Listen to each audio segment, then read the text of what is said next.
إن الحمد لله نحمده ونستعينه ونستغفره ونعوذ بالله من شرور أنفسنا ومن سيئات أعمالنا من يهده الله فلا مضل له ومن يضلل فلا هادي له وأشهد أن لا إله إلا الله وحده لا شريك له وأشهد أن محمدًا عبده ورسوله يا أيها الذين آمنوا اتقوا الله حق تقاته ولا تموتن إلا وأنتم مسلمون يا أيها الناس اتقوا ربكم الذي خلقكم من نفس واحدة وخلق منها زوجها وبث منهما رجالا كثيرا ونساء واتقوا الله الذي تساءلون به والأرحام إن الله كان عليكم رقيبا يا أيها الذين آمنوا اتقوا الله وقولوا قولا سديدا يصلح لكم أعمالكم ويغفر لكم ذنوبكم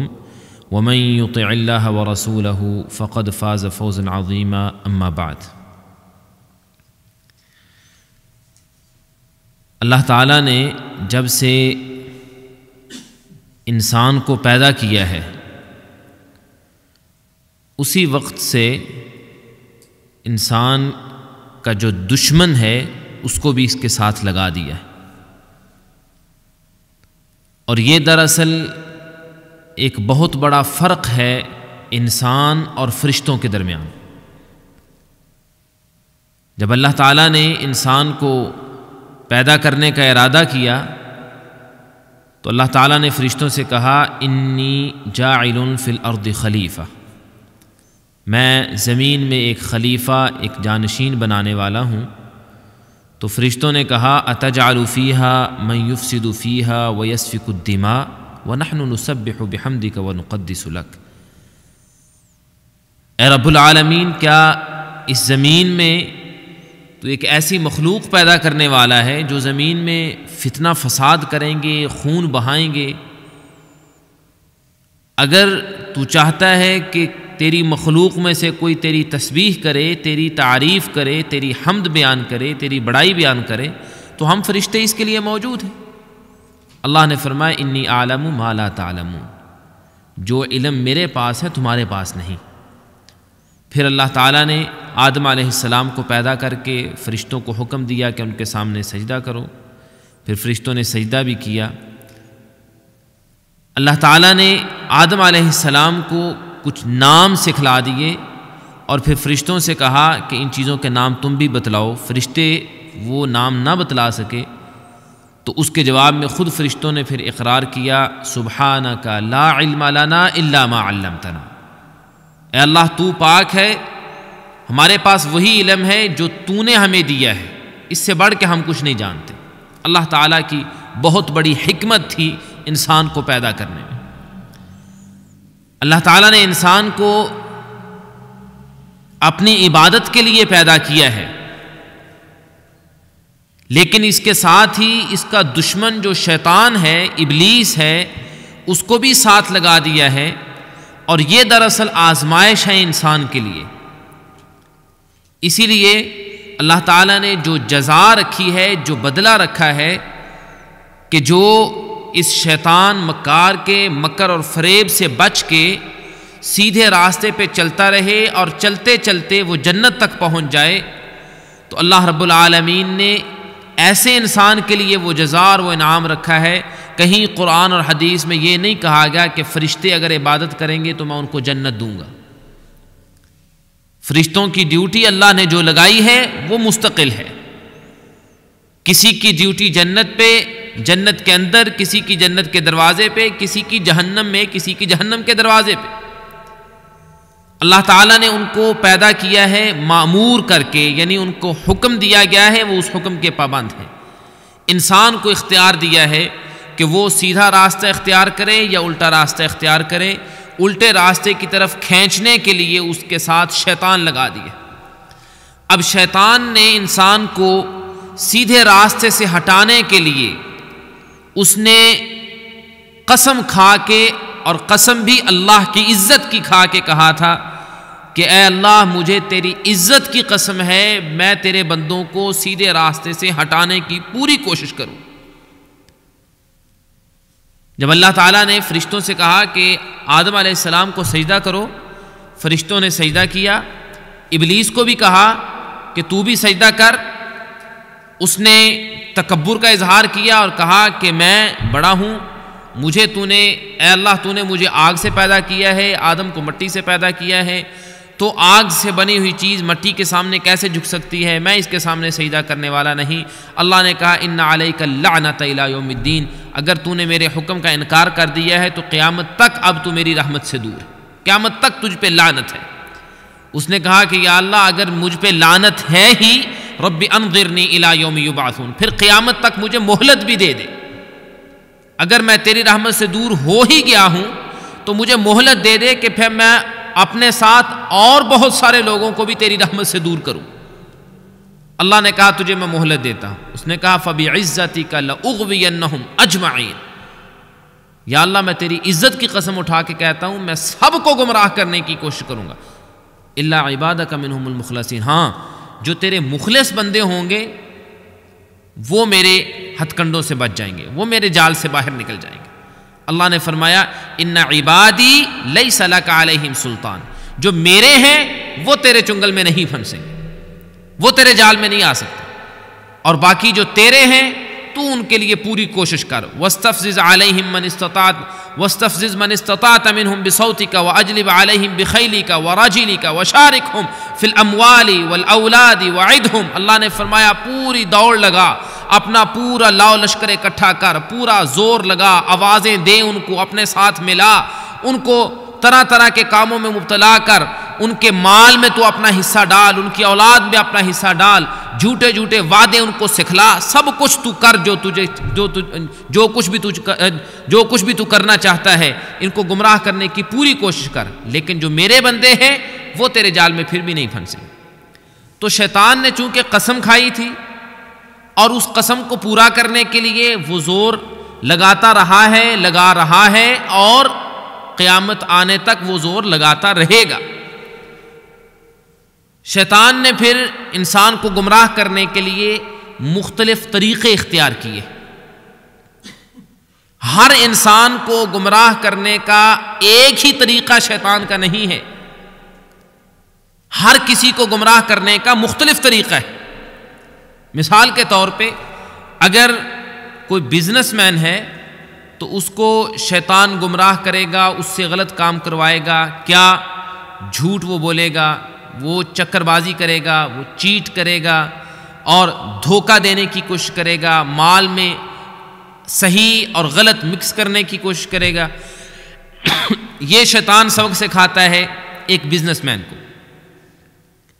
دوسری طرف ہے وہ انسان جو مسجد میں آ گیا ہے نماز پڑھنے، اب جو نماز پڑھنے آیا ہے اس نے نماز میں کیا جھوٹ بولنا ہے، شیطان اس پہ اب دوسرا طریقہ اختیار کرے گا کہ وہ نماز پڑھ رہا ہے، اس کے دل میں اس کے ذہن میں طرح طرح کے خیالات پیدا کرے گا، اس کو نماز میں خشوع اس کا نہیں آنے دے گا۔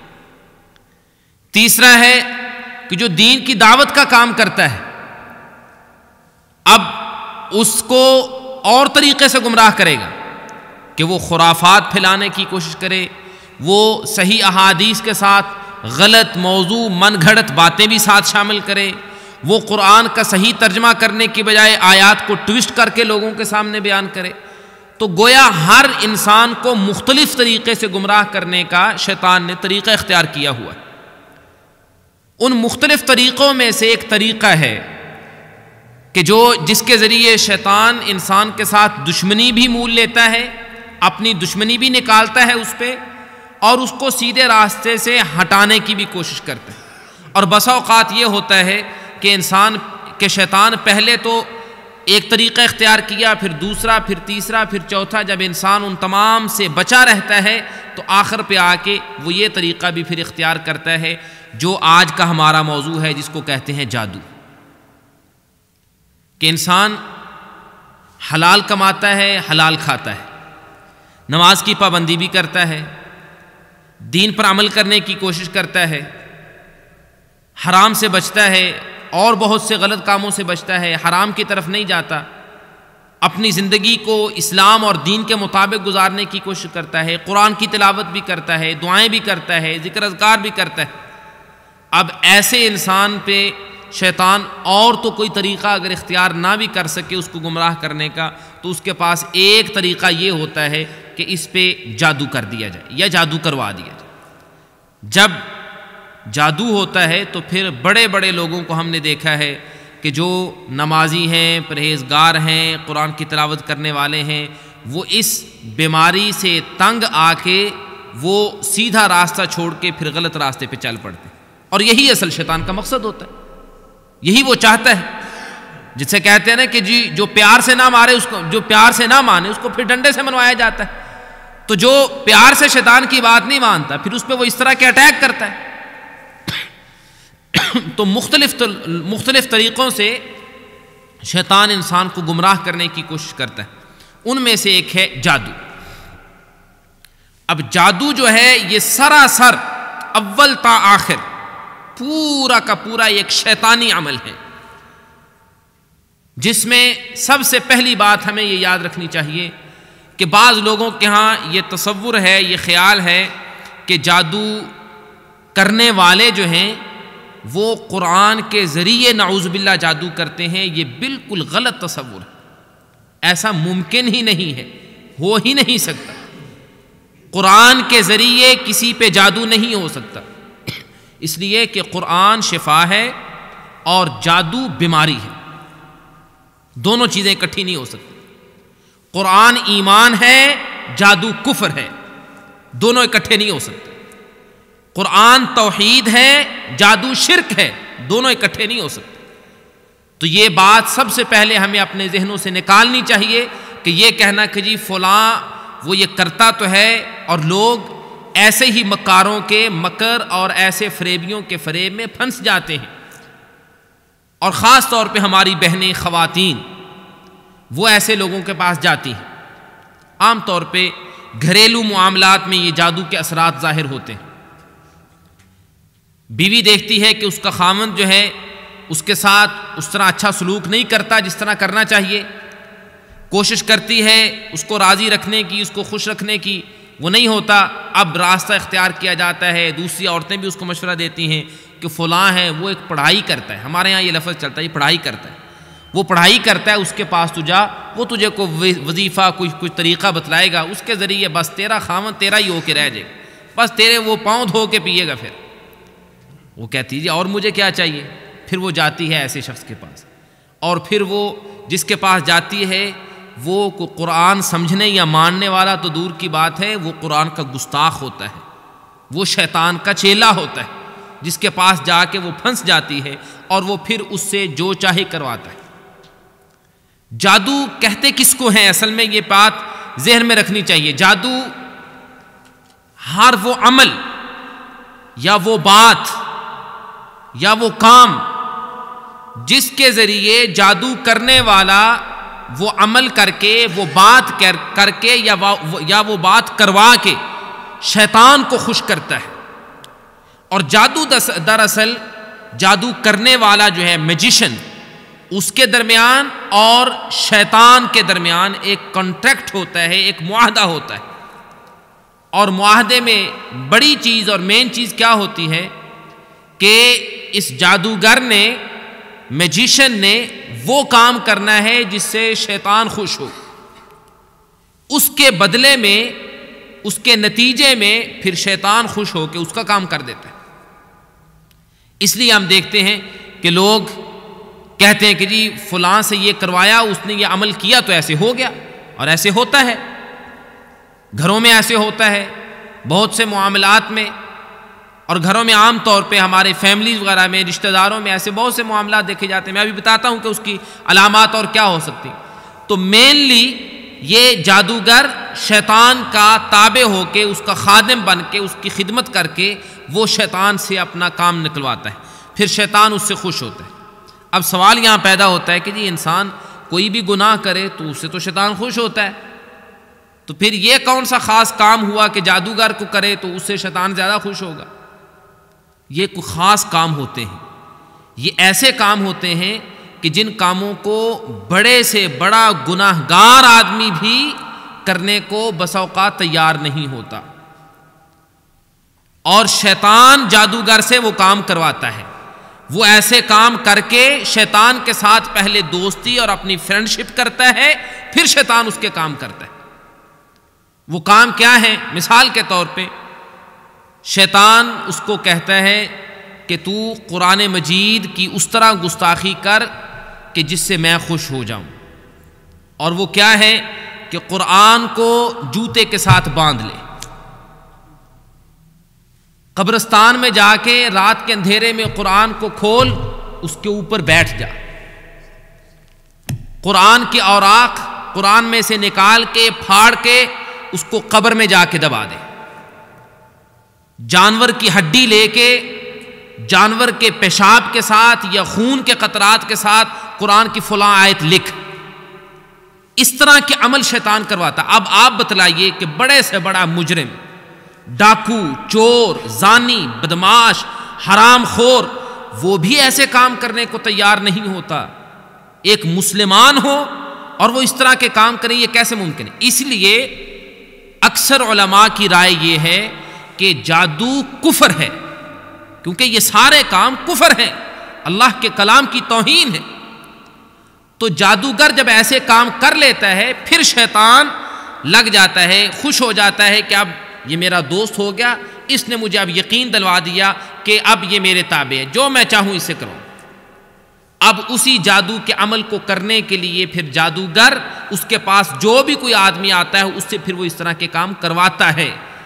اور یہ تجربے اور مشاہدے کی بات ہے، بالکل کھلی باتیں ہیں، ہر کوئی جانتا ہے کہ ایسے ہوتا ہے. خواتین ایسے کاموں میں ملوث ہوتی ہیں اور ان سے ایسے کام کروائے جاتے ہیں. ہمارے ہاں جو لفظ معروف ہے کہ جی عامل، فلاں عامل ہے، وہ عمل کرتا ہے. وہ عمل کیا کرتا ہے؟ وہ دراصل یہی شیطانی عمل کرتا ہے. وہ عورت سے کہتا ہے کہ تو نے رات کے اندھیرے میں، رات کے پچھلے پہر 2-3 بجے اٹھ کے تو نے اکیلی نے قبرستان جانا ہے اور فلاں قبر کے پاس بیٹھ کے تو نے یہ کچھ کرنا ہے، تو نے فلاں قبر کے پاس بیٹھ کے پیشاب کرنا ہے، تو نے فلاں قبر گوشت لینا ہے اور فلاں قبر کے سرہانے جا کے تو نے گوشت دبا دینا ہے رات کے اندھیرے میں.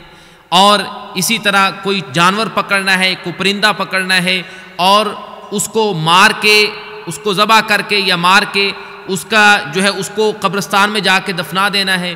یا پھر یہ کہ پرندے کو مار کے اس کا خون جو ہے اپنے خاوند کے بستر کے نیچے لگا دینا ہے، اور نہ جانے کس کس طرح کے کام ہوتے ہیں. اور یہ سارے وہ کام ہیں جو دراصل شیطان کو خوش کرنے والے. اور اب اگلی بات یہ ہے کہ جادو کی مختلف قسمیں ہیں. ہمیشہ ہر وقت ایک ہی قسم کا جادو نہیں ہوتا، اور جب اس کی قسمیں مختلف ہیں تو اس کا امپیکٹ اور اس کا اثر بھی مختلف ہوتا ہے.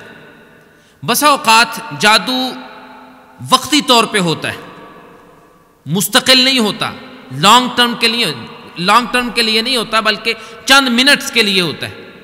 اور وہ ہوتا ہے عام طور پہ جب جادوگر اپنے جادو کے ذریعے، جب میجیشین اپنے میجک کے ذریعے جو سامنے اس کے لوگ موجود ہوتے ہیں ان پہ اپنے جادو کا اثر ظاہر کرنے کی کوشش کرتا ہے. اور جو لوگ سامنے موجود ہوتے ہیں وہ اس میں بلیو کرنے لگتے ہیں، اس کی بات ماننے لگتے ہیں کہ واقعتاً ایسا ہی ہے جیسے یہ کر رہا ہے.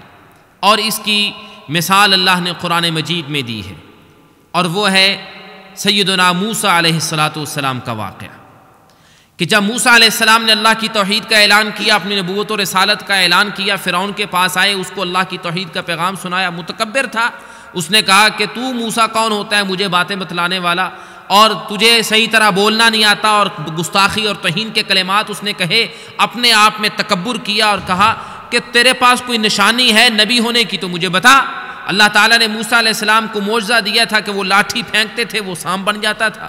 موسیٰ علیہ السلام نے لاٹھی پھینکی، سانپ بن گیا. وہ کہنے لگا اچھا اپنے جادو کے ذریعے تو مجھے نیچے لگانے کی کوشش کرتا ہے، تو اپنا جادو دکھا کے مجھے ایسے تابع کرنے کی، مجھے منوانے کی کوشش کرتا ہے، میں تیرے جادو کا بھی توڑ کرتا ہوں. اس نے کہا کہ میں جادوگروں کو بلاتا ہوں، میری بادشاہت، میرے ملک میں جتنے جادوگر ہیں، بڑے سے بڑے جادوگر اکٹھے ہو جائیں، اور میں ان کو بلا کے پھر ان کے سامنے تو اپنا جادو کر کے دکھانا. موسیٰ علیہ السلام نے کہا کہ ٹھیک ہے. کیونکہ یہ تو تھا اللہ کی طرف سے معجزہ، موسیٰ علیہ السلام کا جادو تو نہیں تھا۔ موسیٰ علیہ السلام نے کہا ٹھیک ہے، لیکن ایک بات ہے کہ اگر یہ تو نے کرنا ہی ہے تو پھر ذرا پبلک میں ہونا چاہیے، کھلے ہونا چاہیے، تاکہ سب کو نظر آئے، سب کو پتہ چلے کہ سچا کون ہے اور جھوٹا کون۔ اللہ تعالیٰ نے قرآن مجید کی مختلف صورتوں میں، سورہ الاعراف میں، پھر اس کے بعد سورہ شعراء میں، سورہ طٰہٰ میں تفصیل کے ساتھ یہ واقعہ بیان کیا ہے اور اس کا ذکر کیا ہے۔ سورہ طٰہٰ میں اللہ فرماتے ہیں کہ فرعون نے کہا فَلَنَأْتِيَنَّكَ قَالَ أَجِئْتَنَا لِتُخْرِجَنَا مِنْ أَرْضِنَا بِسِحْرِكَ يَا موسیٰ، موسیٰ تو اپنے جادو کے ذریعے میری بادشاہت پہ قبضہ کرنا چاہتا ہے اور تو چاہتا ہے کہ ہم یہاں سے چلے جائیں اور تو اپنے آپ کو بڑا اپنے آپ کو سب سے بڑا ثابت کر دے۔ فَلَنَأْتِيَنَّكَ بِسِحْرٍ مِثْلِهِ فَاجْعَلْ بَيْنَنَا وَبَيْنَكَ مَوْعِدًا لَا نُخْلِفُهُ نَحْنُ وَلَا أَنْتَ مَكَانًا سُوًى، تو آ پھر میدان میں تیرے جادو کا توڑ کرنے کے لیے ہم بھی جادوگر بلاتے ہیں اور پھر سب کے سامنے مقابلہ ہوگا، پتہ چلے گا کہ تیرا جادو کتنا زور رکھتا ہے۔ موسیٰ علیہ السلام نے کہا موعدکم یوم الزینہ وان یحشر الناس ضحیٰ، اگر تو نے کرنا ہی ہے تو پھر جو تمہاری سیلیبریشن کا دن ہے، کوئی خاص فیسٹیول ہو، وہاں لوگ اکٹھے ہوں تاکہ لوگ زیادہ سے زیادہ آ جائیں، جنہوں نے نہیں بھی آنا وہ یہ سن کے آئیں، اور پھر صبح سویرے یہ کام ہونا چاہیے، دن کے شروع میں، ضحیٰ کے وقت، چاشت کے وقت۔ فتولیٰ فرعون فجمع کیدہ ثم اتی، فرعون بڑے تکبر میں آیا، جادوگروں کو ساتھ لیا، دائیں بائیں جادوگر ہیں، آ رہے ہیں۔ میدان میں آئے، موسیٰ علیہ السلام کھڑے ہیں، دوسری طرف فرعون ہے اور اس کے جادوگر میجیشن ہیں۔ مکالمہ شروع ہوا، کنورسیشن شروع ہوئی۔ موسیٰ علیہ السلام نے کہا کہ بھئی تم اپنا جادو دکھاؤ۔ انہوں نے کہا کہ ہم پہلے دکھائیں یا آپ پہلے دکھاتے ہیں؟ موسیٰ علیہ السلام نے کہا القو، تم اپنا دکھاؤ اثر جو دکھاتے ہو، میں بعد میں پھر دکھاؤں گا۔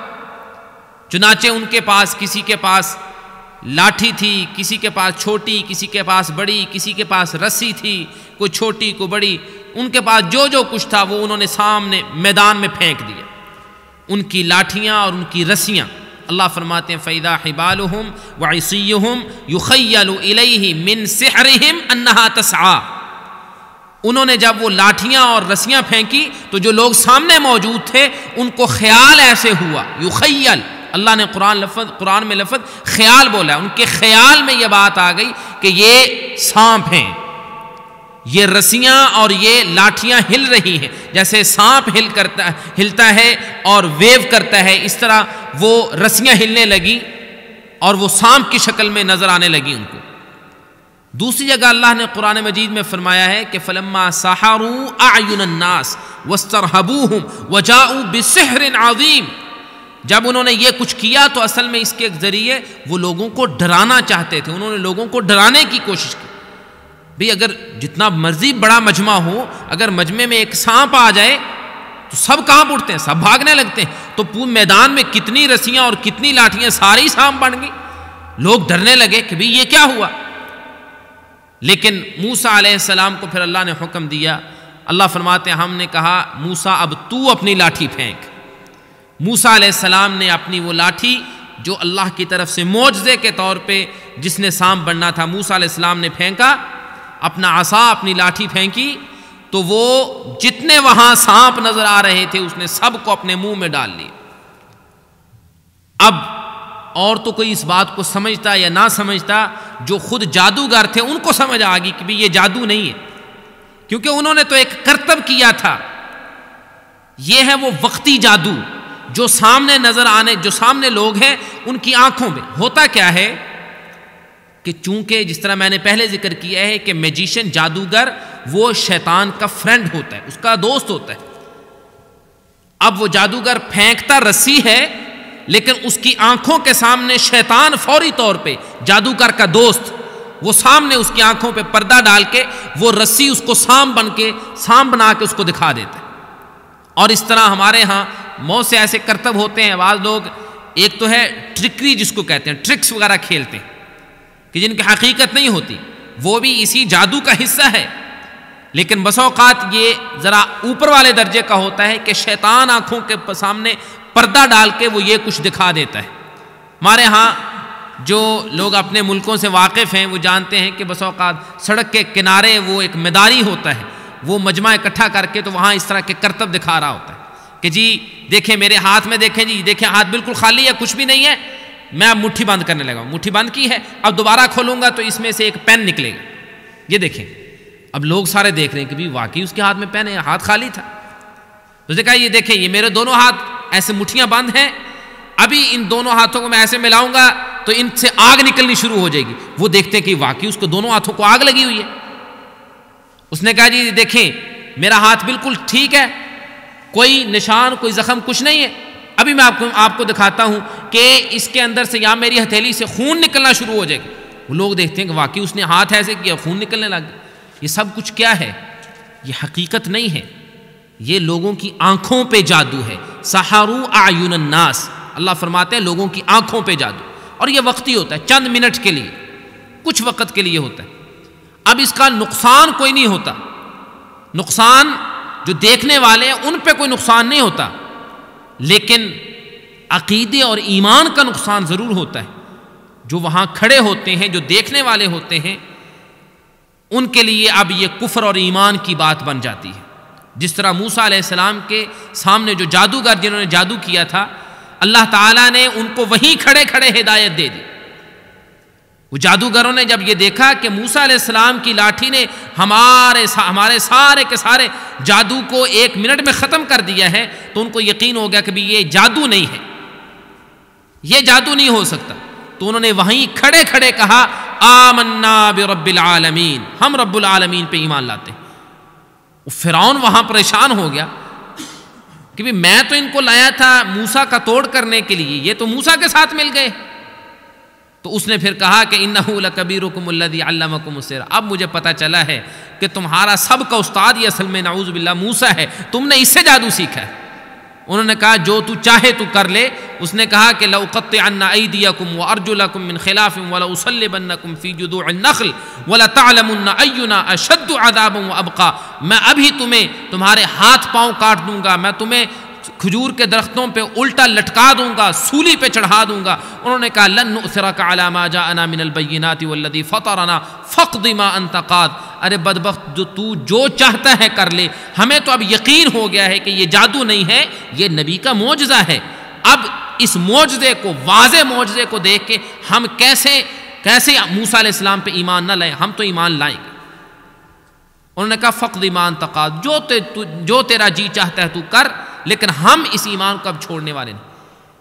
اس لیے میں نے کہا کہ ایسا جادو جو ہوتا ہے یہ ایمان اور کفر کے درمیان فرق کرنے والا ہوتا ہے۔ کھڑے کھڑے لوگ چاہیں تو وہاں اس مکار اور اس دجال، اس فریبی اور جھوٹے کو دیکھ کے فوراً کہہ دیں کہ بھی یہ سب بکواس ہے، خرافات ہے۔ اور کچھ کمزور ایمان کے لوگ وہی ہوتے ہیں جو کہتے ہیں کہ نہیں جی یہ تو بڑا کچھ کر دیتا ہے۔ پھر ہم تو دیکھا کرتے ہیں اپنے ملک میں لوگ، پھر بعد میں جب وہ کرتب ختم ہوتا ہے پھر لائن لگ جاتی ہے اس کے پاس، ایک پھر دوسرا پھر تیسرا، اس کے پاس آ کے پھر پوچھتے ہیں کہ بھی ایسے پھر کیسے کر سکتے ہیں، پھر میں اگر تم سے ایسے یہ کام کروانا چاہوں، پھر اپنی دشمنیاں جو دل میں بغض حسد ہوتا ہے رشتہ داروں کے بارے میں، پھر اس کو نکالتے ہیں کہ بھی میں اپنے فلانے کو ایسے نقصان پہنچانا چاہتا ہوں، تو نے یہ کچھ کر کے دکھایا، یہ کیسے کرے گا۔ پھر یہاں سے پھر ان کی دکانداری کا دروازہ کھلتا ہے اور پھر لوگوں کے وہ جیبوں پہ ڈاکے ڈالتے ہیں اور پھر لوگوں کا مال جو ہے وہ اس حرام طریقے سے کھاتے ہیں۔ یہ جادو کی ایک قسم ہے۔ جادو کی ایک قسم ہے کہ جس میں جادوگر جو ہے وہ شیطان کے ساتھ فرینڈشپ کر کے، دوستی کر کے، وہ لوگوں کا جو فیوچر ہے اس کے بارے میں کچھ خبریں دیتا ہے۔ اور یہ عام طور پہ ہم دیکھتے ہیں مختلف قسم کے، یہ پامسٹ جس کو کہتے ہیں، یہ ہاتھ کی لکیریں دیکھنے والے، وہ ہاتھ کی لکیر دیکھ کے جی یہ لکیر سیدھی ہے، یہ ادھر سے لکیر ادھر جاتی ہے، یہ دونوں ہاتھوں کو ملائیں تو ادھر لکیر مل جاتی ہے، ان لکیروں کو ملا کے یہ اس کا نتیجہ خلاصہ یہ ہے کہ تمہارے فیوچر میں تمہارے ساتھ یہ کچھ ہونے والا ہے۔ اب حقیقت میں وہ لکیریں وغیرہ ہوتا کچھ نہیں ہے، ہوتا کچھ نہیں، لیکن چونکہ اس کی دوستی ہے شیطان کے ساتھ تو شیطان فیوچر کے بارے میں کچھ اس کو بتلا دیتا ہے۔ اب سوال یہ پیدا ہوگا کہ جی فیوچر کے بارے میں شیطان کیسے جانتا ہے؟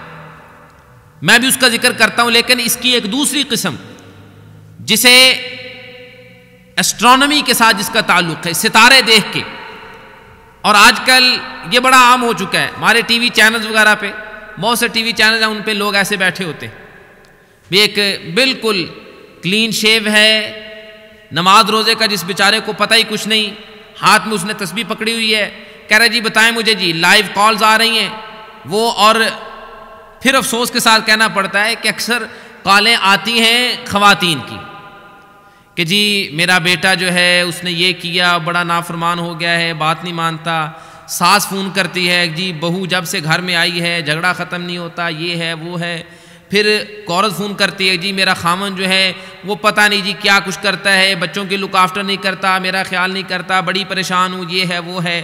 تو یہ مکار صاحب بیٹھے ہوئے ہیں، ہاتھ میں تسبیح پکڑی ہوئی ہے لوگوں کو دکھانے کے لیے کہ جی بڑی پہنچی ہوئی سرکار ہے، لیکن ہے بہت بڑا یہ شیطان کا یار۔ اب وہ کہتا ہے کہ جی ٹھیک ہے آپ مجھے اپنا نام بتائیں، اپنی ڈیٹ آف برتھ بتائیں، میں ذرا ستاروں کے ساتھ ذرا اپنی بات ملا جلا کے کہ اس ہفتے کے ستارے کیا کہتے ہیں۔ اور ہمارے یہ بعض اردو جو نیوز پیپر ہیں ان میں لوگ ایسے، یہ پرنٹ بھی ہوتا ہے، یہ چھپتے ہیں کہ جی آئندہ ہفتے کے ستارے جو ہیں، برج کیا کہتا ہے، سرطان کیا کہتا ہے، حمل کیا کہتا ہے، فلانا ستارہ کیا کہتا ہے، یہ سارے یہ کچھ کہتے ہیں۔ اب ان ستاروں کے ذریعے پھر لوگ اپنی قسمت کے حال احوال معلوم کرتے ہیں۔ اب یہ مکار جو ہے یہ بھی پھر کہتا ہے کہ جی میں ستاروں کے ذریعے تمہیں بتاؤں گا کہ تمہارا فیوچر کیسا ہے۔ کم ہوتا ہے کہ جو یہ کہے کہ جی آپ کا فیوچر درست نہیں ہے، پریشانیاں آئیں گی، بیماریاں آئیں گی، بہت پریشان ہوں گے، بڑے دکھ آئیں گے۔ نہیں، پہلی بات تو یہ ہے کہ ایسے کو کہتے ہی نہیں، اکثر تو ان کو خوشخبریاں ہی سناتے ہیں کہ جی آپ کا قسمت، آپ کے ڈیٹ آف برتھ اور آپ کا ستارہ یہ دونوں برابر میں آ رہے ہیں، تو اس سے لگتا یہ ہے کہ آئندہ 1 سال کے اندر اندر آپ کا بزنس جو ہے وہ 0 سے ہیرو ہو جائے گا، بڑا اچھا آپ کا بزنس ہوگا۔ اچھا جی آپ جو کہیں شادی کرنا چاہتے ہیں اپنے بیٹے بیٹی کی، بڑی اچھی جگہ پہ آپ کے بیٹے بیٹی کی شادی ہوگی، ایسی خوشیاں ملیں گی کہ آپ زندگی کے سارے غم بھول جائیں گے، اور اس طرح کی اکثر تو ایسی باتیں ہوتی ہیں۔ اور ساتھ ظاہر ہے وہ ہمیشہ اگر ایسی خوشی کی باتیں سناتے رہے تو لوگ کہیں گے یہ تو جھوٹے ہیں۔ وہ پھر کبھی کبھار ایسی بھی باتیں کرتے ہیں کہ جی آئندہ آنے والے سال میں آپ کی ڈیٹ آف برتھ اور ستارے کو ملا کے نتیجہ یہ نکلتا ہے کہ آئندہ سال میں آپ کو بہت بڑے بڑے دکھ اور بڑی بڑی پریشانیاں آئیں گی، لیکن اگر آپ یہ وظیفہ ساتھ کرتے رہیں تو پھر کوئی مسئلہ نہیں، پھر آپ کی پریشانیاں آپ کو کچھ نہیں کہہ سکتی۔ تو اکثر ایسے ہوتا ہے۔ اب ہوتا کیا ہے، وہ کیسے جانتا ہے کہ جی مستقبل میں کیا ہونے والا؟ اللہ نے قرآن میں یہ حقیقت کھولی۔ وہ حقیقت کیا ہے؟ اللہ نے قرآن مجید میں ذکر کیا ہے، اور رسول اللہ صلی اللہ علیہ وسلم نے اپنی حدیث مبارک میں اس کا ذکر کیا کہ شیاطین وہ زمین میں پھرتے ہیں اور وہ باتیں سنتے ہیں، لوگوں کی خبریں وہ کیچ کرتے ہیں۔ اب مثال کے طور پہ اس کا ایک طریقہ تو یہ ہے کہ آپ کی اگر کسی کے ساتھ دشمنی چل رہی ہے تو شیاطین اس کے پاس جائیں گے، اس کی کسی مجلس میں انہوں نے بات سنی کہ بھی وہ آپ کے بارے میں پلاننگ کر رہا ہے کہ جی میں اس کے ساتھ یہ کروں گا، میں یہ کروں گا، یہ کروں گا، وہ آ کے اس مکار کو بتاتا ہے، یہ کہتا ہے جی آپ کو آئندہ پریشانی آنے والی۔ ایک تو یہ سمپل سا طریقہ یہ ہے شیطان کا۔ دوسرا یہ ہے کہ وہ کوشش کرتے ہیں کہ آسمان سے باتیں سنیں۔ اللہ نے قرآن مجید میں اس کا ذکر کیا ہے کہ اللہ کی طرف سے جب کوئی حکم، کوئی زمین میں بڑا فیصلہ ہونا ہوتا ہے تو اللہ تعالیٰ فرشتوں کو حکم دیتے ہیں، پھر فرشتوں، پہلے آسمان کے فرشتے جو 7ویں آسمان کے فرشتے وہ 6ٹھے آسمان کے فرشتوں کو بتاتے ہیں، وہ پھر 5ویں آسمان کے فرشتوں کو، پھر 4تھے، کرتے کرتے یہ آسمان دنیا جسے ہم کہتے ہیں اس کے فرشتوں تک جب بات پہنچتی ہے، فرشتے ایک دوسرے سے باتیں کرتے ہیں، اور شیاطین جن کو اللہ نے اتنی قدرت، اتنا اختیار دیا ہے کہ وہ فضا میں بھی اوپر چلے جاتے ہیں، وہ پھر وہاں جا کے باتیں سننے کی کوشش کرتے ہیں۔ کچھ باتیں سننے میں وہ کامیاب ہو جاتے ہیں، کچھ باتیں وہ نہیں سن سکتے۔ بس اوقات ستاروں کے ذریعے ان کو جلا دیا جاتا ہے، ان کو سزا دی جاتی ہے، ان کو دھتکار دیا جاتا ہے، لیکن جو ایک بات وہ کہیں سے وہ سن کے آ جاتے ہیں وہ پھر آ کے اپنے یار کو بتلاتے ہیں، وہ اپنے دوست کو پھر بتلاتے ہیں، اس نجومی کو، اس کو آ کے پھر بتلاتے ہیں، اور پھر یہ اس ایک بات کے ساتھ رسول اللہ صلی اللہ علیہ وسلم کی صحیح حدیث ہے، آپ نے فرمایا پھر یہ نجومی ایک سچ کے ساتھ پھر 100 جھوٹ ساتھ ملاتا ہے، اور پھر جب وہ آگے لوگوں کو بتلاتا ہے تو لوگ 100 جھوٹوں کو بھول جاتے ہیں اور ایک سچ کو دیکھ کے کہتے ہیں جی اس نے ایسے کہا تھا اور ایسے ہوا ہے. اور خواتین میں بڑی عام باتیں اس طرح کہ جی وہ فلاں جو ہے وہ فلاں کے پاس گئی تھی، اس نے ایسے بتایا تھا، اس نے ایسے کیا تھا اور پھر ایسے ہو گیا. اب یہ بھی دراصل جادو ہی کی ایک قسم ہے. رسول اللہ صلی اللہ علیہ وسلم کا فرمان ہے من اقتبس علما من النجوم فقد اقتبس شعبۃ من السحر زاد ما زاد. آپ نے فرمایا جس نے علم نجوم سیکھا، یہ ستاروں والا علم جس نے سیکھا، آپ نے فرمایا اس نے دراصل اتنا ہی جادو سیکھ لیا ہے. اب اس کا جی چاہے جتنا چاہے وہ اس علم کو بڑھاتا جائے، جتنا زیادہ اس میں آگے بڑھے گا اتنا زیادہ وہ جادو کا علم سیکھ رہا ہے. کوئی بینیفیشل علم نہیں ہے، کوئی فائدہ مند اس کے لیے علم نہیں ہے، بلکہ وہ جادو سیکھ رہا. اور صرف یہ نہیں کہ سیکھنے والوں کے بارے میں فرمایا، بلکہ رسول اللہ صلی اللہ علیہ وسلم نے فرمایا کہ جو شخص ایسے کسی انسان کے پاس جائے جو ایسے ہاتھ کی لکیریں دیکھ کے، ڈیٹ آف برتھ پوچھ کے، ماں باپ کا نام پوچھ کے، گھر کا اور دوسری اس طرح ادھر ادھر کی معلومات حاصل کر کے آپ کی قسمت کا حال آپ کو بتانے کی کوشش کرے، جس کو عربی میں کاہن یا عراف یا نجومی کہتے ہیں. رسول اللہ صلی اللہ علیہ وسلم کا فرمان ہے کہ من اتا کاہنا او عرافا فسألہ فصدقہ بما یقول فقد کفر بما انزل علی محمد صلی اللہ علیہ وسلم. آپ نے فرمایا جو شخص ایسے کسی آدمی کے پاس جائے جو کاہن ہے، نجومی ہے، اس سے جا کے پھر اپنی قسمت کا حال معلوم کرے، اس سے پھر پوچھے کہ میرے ساتھ کیا ہونے والا ہے مستقبل میں، فیوچر میں، اور پھر اس کی بات کو مان لے، تو رسول اللہ صلی اللہ علیہ وسلم فرماتے ہیں کہ اس نے اللہ کی ساری شریعت کے ساتھ کفر کر لیا، اس نے اپنے ایمان کا بیڑا غرق کر لیا ہے، وہ کافر ہو گیا ہے. اب یہ بات ہمیں سمجھنی چاہیے کہ یہ کوئی معمولی بات نہیں ہے، یہ بہت بڑا جرم ہے، یہ کبیرہ گناہ ہے، انسان کو کفر تک لے جانے والا عمل ہے کہ ایسے لوگوں کو فون کر کے ان سے باتیں پوچھنی. اور کتنی خواتین ہماری مائیں بہنیں ہیں جو ہے یہی کچھ کرتی ہیں. ایک ٹی وی چینل، دوسرا ٹی وی چینل، تیسرا T V channel, T V چینلوں پہ یہ باتیں چل رہی ہیں اور لوگ فون کرتے ہیں. اور بس اوقات لوگ ایسے بھی ہوتے ہیں کہ جو کہتے ہیں کہ جی میں ان لوگوں کو مانتا نہیں ہوں، لیکن ویسے میں ذرا دیکھنے کے لیے کہ بھی یہ کرتے کیا ہے، جس کو کہتے ہیں نا، آپ کہتے ہیں چسکے لینے کے لیے، تو وہ ذرا کرنے کے لیے بھی کرتے کیا ہے. وہ پھر ایسے بھی بعض لوگ فون کرتے ہیں. میرے بھائی یہ دین کا معاملہ ہے، یہ کوئی جوک اور مذاق نہیں ہے. ایسے لوگوں کے ساتھ مذاق میں بھی بات کرنا کہ جی آپ میری قسمت کا حال بتائیں، یہ غلط ہے.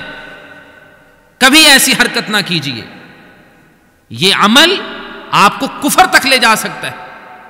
بھی اس انسان کی اللہ اور اللہ کے رسول کے نظروں میں کوئی حیثیت ہی نہیں ہے.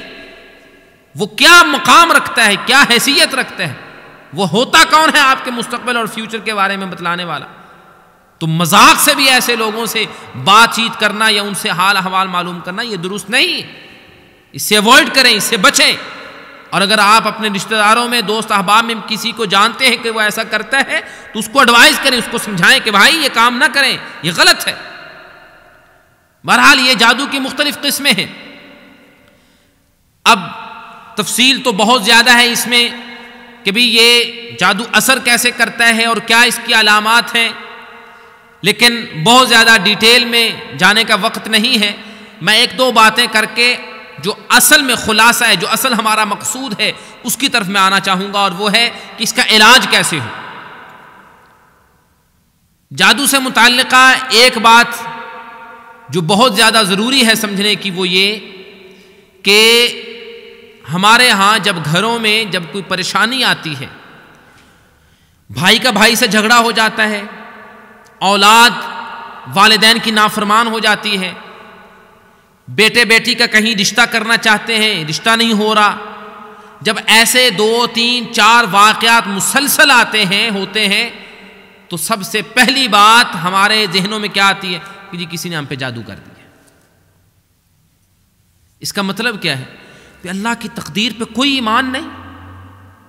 اللہ کے فیصلے جو ہیں، آپ جانتے ہیں کہ ایمان کے جو ارکان ہیں جو فنڈامنٹلز ہیں ایمان کے، ان میں کیا ہے؟ آمنت باللہ و ملائکتہ و کتبہ و رسلہ والیوم الآخر والقدر خیرہ و شرہ، اللہ کی تقدیر پر ایمان، تقدیر میں جو اللہ نے میرے مقدر میں جو فیصلے کر دیے ہیں ان پہ ایمان، اور اس کے بعد الفاظ کیا ہیں؟ والقدر خیرہ و شرہ، جو اچھے فیصلے مجھے لگتے ہیں ان پہ بھی ایمان، جو اچھے مجھے نہیں لگتے ان پہ بھی ایمان۔ بھی تقدیر کا کوئی عمل دخل نہیں، تقدیر کی کوئی حیثیت نہیں ہے۔ ایک انسیڈنٹ ہوا، پھر دوسرا ہوا، پھر تیسرا ہوا، 2 3 4 انسیڈنٹ ایسے ہو گئے تو فوراً یہ بات بنانی شروع کر دی کہ بھی کسی نے جادو کر دیا، اور یہ یہاں سے اب شیطان پھر اندر آنا شروع ہوتا ہے۔ اب اس کے بعد پھر لوگ جاتے ہیں مختلف لوگوں کے پاس معلوم کرنے کے لیے۔ یہ دوسری بات آپ ذہن میں رکھیے، جب آپ کے ذہن میں یہ بات بیٹھ گئی کہ بھی مجھ پہ کسی نے جادو کیا ہے، اب آپ اگلا سٹیپ لیں گے، اور اگلا سٹیپ کیا ہوگا کہ جی معلوم کریں کہ کیا کس نے ہے۔ اب اس کو معلوم کرنے کے لیے لوگ پھر جاتے ہیں مختلف لوگوں کے پاس، مختلف عاملوں کے پاس، پھر آپس میں باتیں ہوتی ہیں رشتہ داروں میں کہ بھی جی ایسے لگتا ہے جی فلاں کے پاس جائیں جی وہ کچھ پڑھائی کرتے ہیں، وہ پھر بتا دیتے ہیں کس نے کی ہے، فلاں کے پاس جائیں وہ بتائیے کس نے کی ہے۔ اور میرے بھائی یقین جانیے ان میں سے اکثر لوگ جو یہ دعوے کرتے ہیں، جو یہ بتاتے ہیں کہ جی جادو کیا کس نے ہے، پہلی بات تو یہ ہے کہ وہ اکثر و بیشتر وہ نام لیں گے آپ کے رشتہ داروں میں سے کسی کا، اور یہ اصل شیطان چاہتا ہے۔ رشتہ داروں میں سے کسی کا نام لیا کہ بھی تیری چاچی نے کیا ہے، تیری پھپھو نے کیا ہے، تیری خالہ نے کیا ہے، تیرے ماموں نے کیا ہے، بس جی جب اس مکار نے ایک مرتبہ یہ کہہ دیا کہ فلاں تیرے رشتہ دار نے کیا، آپ کے ذہن میں بات بیٹھ گئی کہ بھی یہ میرا دشمن ہے، بس پھر اس کے ساتھ دشمنی ہوگی، پھر اب اس کے ساتھ زندگی بھر برا سلوک ہی ہوگا، اس کے بارے میں غلط تصورات، اس کے بارے میں غلط فہمیاں، بدگمانیاں، لڑائی جھگڑا، فتنہ فساد، سارا کچھ یہاں سے۔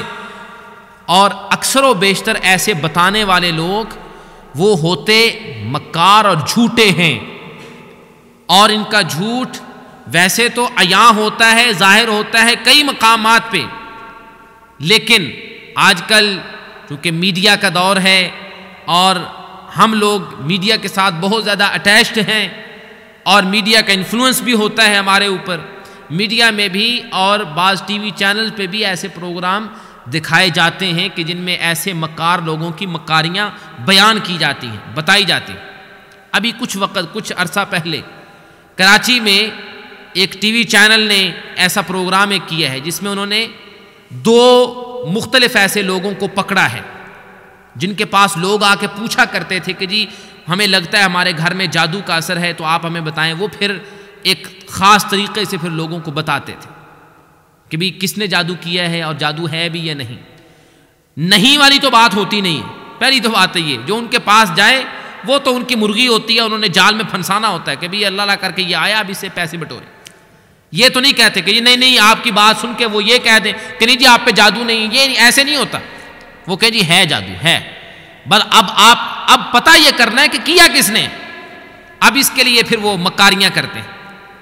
وہ انہوں نے جو پروگرام دکھایا ہے اس میں ایک انہوں نے دکھایا کہ جی ایک صاحب ہیں، ان کے پاس لوگ جاتے ہیں پوچھنے کے لیے کہ جی میرے پاس مجھے جادو ہے، گھر میں یہ پریشانی ہے، یہ ہے وہ ہے، تو ہم معلوم کرنا چاہتے ہیں کہ جادو ہے یا نہیں، اور ہے تو پھر کیا کس نے۔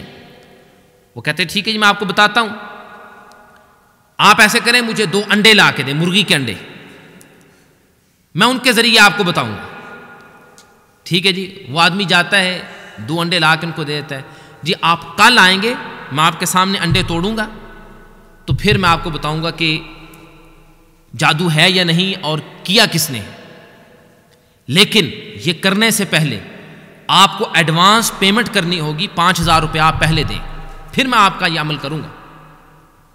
اب پہلی بات یہ ہے کہ جس نے 5000 وہاں دے دیا اب وہ تو پکا گاہک بن گیا۔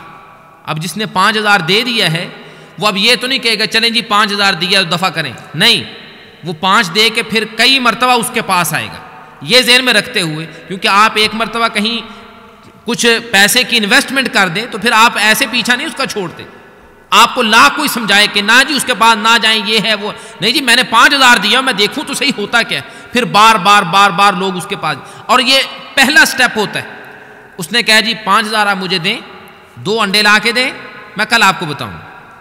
اب نیکسٹ ڈے وہ آدمی اس کے پاس آتا ہے تو وہ ان کے سامنے پلیٹ میں دونوں انڈے وہ توڑتا ہے. کیسے کہ جی ایک انڈے کو توڑا. ہاں, اس سے پہلے ایک بات وہ یہ کہ 2 قسم کے گاہک اس کے پاس ہیں. ایک تو یہ جو فوری طور پہ معلوم کرنا چاہتے ہیں کہ بھی ہے کیا, ان کو وہ کہے گا کہ ابھی میں آپ کو کر کے دکھاتا ہوں, اور بعض کو وہ کہتا ہے کہ جی اگلے دن آپ آ جائیں. خیر دونوں کی فیس مختلف ہے. وہ کہ ایک جو ہے نا وہ ایکسپریس سروس ہے ایک, اور ایک ذرا ڈیلے, ایک سیم ڈے آپ کو کر دیں گے اور دوسرا بعد میں کریں گے. خیر وہ انڈے ان سے لے کے تو ان کے سامنے پھر انڈے توڑتا ہے. وہ انڈے توڑے گا 2, ایک انڈا ٹھیک ہوگا, دوسرے انڈے کو توڑے گا تو اس کے اندر سے نیڈلز, سوئیاں اس کے انڈے کے اندر سے نکلیں گی. انڈے کے اندر سے سوئیاں نکلی تو دیکھنے والا کہے گا, وہ اس کو دکھائے گا پلیٹ میں, یہ دیکھیں جی, دیکھ رہے ہیں انڈے کے اندر سے سوئیاں نکلی, جی جی آپ کی قسمت میں کسی نے میخیں لگا دی, کسی نے جادو کر دیا آپ پہ. اچھا چلیے یہ تو پتہ چل گیا جادو ہوا ہے واقعتاً, اب کیا کس نے؟ جی اب آپ یہ اگر چاہتے ہیں یہ معلوم کریں کہ کیا کس نے تو اس کی فیس علیحدہ ہے. یہ پہلی فیس تو میں نے لی ہے اس بات کی کہ معلوم کریں جادو ہے بھی یا نہیں, اب اس کی فیس علیحدہ ہے. اور پھر نیکسٹ سٹیپ یہ ہے کہ اگر آپ یہ جاننا چاہیں گے کیا کس نے ہے, اس کی فیس. پھر اس کے بعد یہ ہوگا کہ آپ چاہتے اب کیا ہیں, اب کیا چاہتے ہیں کہ اس نے آپ پہ جادو کیا ہے, اب میں ان پہ کر کے دکھاؤں آپ کو. اگر یہ بھی چاہتے ہیں تو پھر اس کی فیس بہت زیادہ ہے, یعنی پہلے 5,000 ہوگی, پھر 10,000, پھر اس کے بعد 20,000 آپ دیں گے تو جس نے آپ پہ جادو کیا میں اس پہ کر دوں گا. یہ ایسے ہوتے. بہرحال وہ سیکرٹ فلمنگ کی گئی اور ان کو پکڑا گیا. وہ تھا سارا چکر, حقیقت کچھ نہیں ہے. اس نے اس طرح ٹیبل رکھا ہوا ہے اور اس کے اندر انڈے رکھے ہوئے ہیں. وہ کوئی آدمی انڈے لے کے آتا ہے, وہ انڈے ایک ہاتھ پکڑتا ہے, ایسے بڑے ٹرک کے ساتھ وہ انڈے دونوں ایک طرف پہ ادھر رکھ دیتا ہے, ایسے اس طرف رکھ دیے, دوسری طرف سے جو اس کے اپنے انڈے پہلے سے تیار کر کے رکھے ہوں ان میں سے ایک انڈا اٹھاتا ہے اور اٹھا کے پھر اس سامنے توڑ کے دکھا دیتا. اب دیکھنے والوں کے لیے ہے تو حیرانگی کہ بھی انڈے کے اندر سے سوئیاں, اور بسا اوقات انڈے کے اندر سے خون نکلتا ہے. انڈا توڑا تو اس کے اندر سے خون نکلا. اب وہ پوری ان جنہوں نے فلمیں کی وہ سارا انہوں نے تحقیق ریسرچ کی تو آخر وہ اس نتیجے پہ پہنچ ہی گئے کہ بھی انڈے کے اندر سوئیاں جاتی کیسے ہیں, یہ ہے کیا, چکر کیا ہے. پھر انہوں نے خیر لائیو ٹی وی پہ پھر دکھایا بھی کہ انڈے کو لے کے اگر اس کو ایک باؤل کے اندر رکھیں اور ونیگر جو ہوتا ہے سرکہ, اس کے اندر انڈے کو 4-5 گھنٹے کے لیے رکھ دیں تو وہ انڈے کا جو چھلکا ہے وہ بالکل ربڑ کی طرح نرم ہو جاتا ہے. اس کو نکالیں, نکال کے اس کے اندر 1 2 4 10 12 جتنی چاہیں آپ سوئیاں اس کے اندر ڈال دیں. پھر اس کو انڈے کو ٹھنڈے پانی میں ڈالیں تو وہ انڈا بالکل اسی طرح ہو جائے گا جس طرح پہلے تھا, اس کی جلد سخت ہو جائے گی. اب اس کو بعد توڑیں گے تو ظاہر اندر سوئیاں نکل آئیں گی. اور یا پھر یہ ہے کہ جب انڈا نرم ہوا تو وہ انجیکشن والی جو سرنج ہوتی ہے اس کے ساتھ اس کے اندر جو ہے وہ بلڈ خون اس کے اندر انجیکٹ کر دیں تو جب اس کو توڑیں گے تو اندر سے خون نکلے گا. تو اس نے یہ سارا کچھ یہ کیا ہوتا ہے, یہ پہلے ہی انڈے تیار کر کے رکھے ہوئے ہیں اس طرح کے, کسی کے اندر سوئیاں کسی کے اندر خون, جو آتا ہے لے کے وہ ایک طرف خود اپنے انڈے کھائے موجیں اڑائیں اور دوسری طرف ان سے پیسے لیے. تو یہ ہے. اب کتنے لوگوں کو اس نے گمراہ کیا اور کتنے لوگوں کو اس نے ایسے کہا کہ جی تجھ پہ جادو ہے اور فلاں نے تجھ پہ جادو کیا ہوا ہے, اور نہ جانے کتنے گھرانوں میں اس نے لڑائیاں فتنہ فساد کروایا ہے اپنے اس جہنم کو, پیٹ کی جہنم کو کی آگ کو, اس جہنم کو بھرنے کے لیے اور اپنے پیٹ کی آگ کو بجھانے کے لیے. کیا کچھ اس نے کیا. ایک تو یہ تھا. دوسرا انہوں نے کیا کہ ایک عورت ہے, ایک خاتون ہے, وہ ایسا کرتی ہے. اور وہ کیا کرتی ہے کہ جی وہ آپ اس کے پاس جائیں پوچھنے کے لیے کبھی کس نے جادو کیا ہے, وہ کہے جی آپ جن لوگوں پہ آپ کو شک ہے 3 نام آپ مجھے پرچی پہ لکھ کے آپ مجھے دیں, پھر میں آپ کو بتا دوں گی. پھر وہ پرچیاں لے کے 3 نام, تینوں ناموں کی 3 پرچیاں لے کے وہ چھوٹی چھوٹی آٹے کی, جو آٹے کے پیڑے ہوتے ہیں جس سے ہم روٹی بناتے ہیں, وہ چھوٹا سا پیڑا بنا کے وہ پرچی اس کے اندر رکھتی ہے. تینوں پرچیاں 3 پیڑوں کے اندر رکھی اور پھر سامنے ایک برتن رکھا ہوا ہے پانی سے بھرا ہوا, وہ تینوں پیڑے اس پانی کے اندر ڈال دیے. جب وہ تینوں ڈالے تو obviously جب وہ آٹے کو پانی کے اندر ڈالیں گے تو وہ ڈوب جائے گا. ان تینوں میں سے دو ڈوب جاتے ہیں, ایک پانی کے اوپر وہ تیرتا رہتا ہے. پھر وہ اس آٹے کے پیڑے کو نکال کے باہر وہ کھول کے کہتے ہیں اس کے اندر یہ پرچی تھی, یہ جس کا نام ہے نا اس نے جادو کیا تھا. اب یہ بھی مکر انہوں نے پکڑا بھی. یہ کیسے ہوتا ہے؟ وہ حقیقت یہ ہے کہ انہوں نے اس عورت نے ایسی چھوٹی سی, بالکل چھوٹی سی ایک ٹیبلٹ ہوتی ہے, ٹیبلٹ نما گولی سی, کہ جو کیمیکل کی ہے, خاص طور پہ وہ کیمیکل ہے, وہ اگر آٹے کے اندر رکھ دیا جائے تو وہ آٹے کو پانی میں ڈوبنے نہیں دیتا. اس نے پہلے سے ہی وہ آٹے کے پیڑوں کے اندر وہ گولیاں ڈالی ہوئی ہیں.